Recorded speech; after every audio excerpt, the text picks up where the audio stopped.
down did the man fall and die from his injuries. And so it was that where he died became the place of the abbot's end. Whether the story is true or not, I cannot say. But I suppose it is as good an explanation for the name as any, and more interesting than most.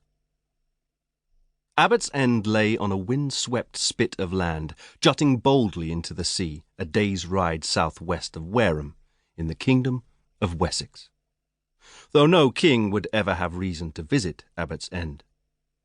It was a settlement like any other, home to simple folk who expected nothing more from life than food and shelter and the rearing of children.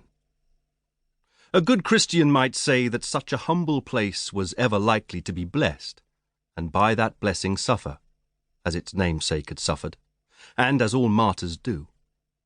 But a pagan would spit at such words, claiming the inconsequence of the place was reason enough that it be culled like a sick animal.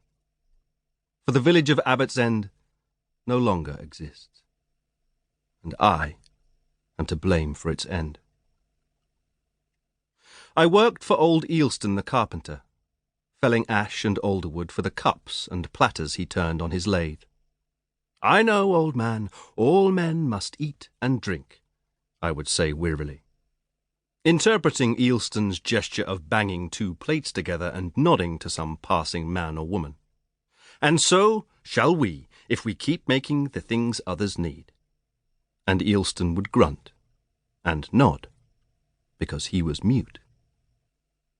And so I spent most days alone in the wooded valley east of the village, cutting and shaping timber with Ealston's axe.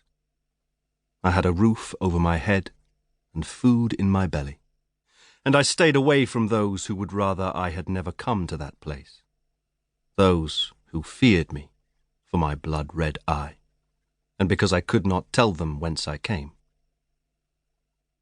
The carpenter alone did not hate or fear me. He was hard-working and old, and could not speak, and he would not indulge in such emotions. He had taken me in, and I repaid his kindness with blisters and sweat, and that was that. But the others were not like Ealston. Wulf Weird the priest would make the sign of the cross when he saw me, and the women would tell their daughters to stay away from me. Even the boys kept their distance for the most part, though sometimes they would hide amongst the trees and jump out to beat me with sticks. But only when there were 3 or 4 of them, and all full of mead.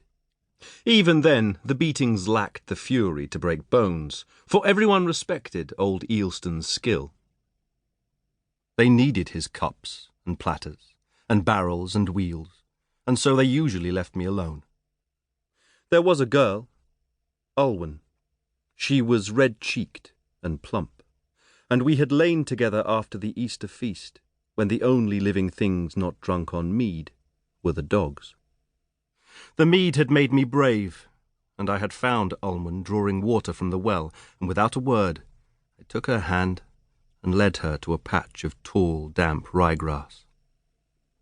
She seemed willing enough, enthusiastic even, when it came to it.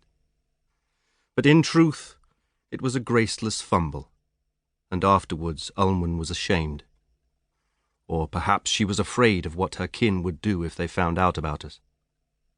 Either way, after that clumsy night, she avoided me. For 2 years I lived with Ealston, learning his craft so I could take his place at the lathe when he was gone. I would wake before sunrise and take a rod and line down to the rocks to catch mackerel for our breakfast. Then I would scour the woods for the best trees from which Ealston would make whatever people needed: tables, benches, cartwheels, bows, arrows, and sword scabbards. From him I learned the magic of different trees, like the way the yews heartwood gives the warbow its strength, whilst the sapwood makes it flexible. Until in the end I knew from sight and touch alone whether or not a tree would suit a certain purpose. I would spend hours with the oaks especially, though I did not know why they fascinated me, only that they had some power over my imagination. In their presence, strange half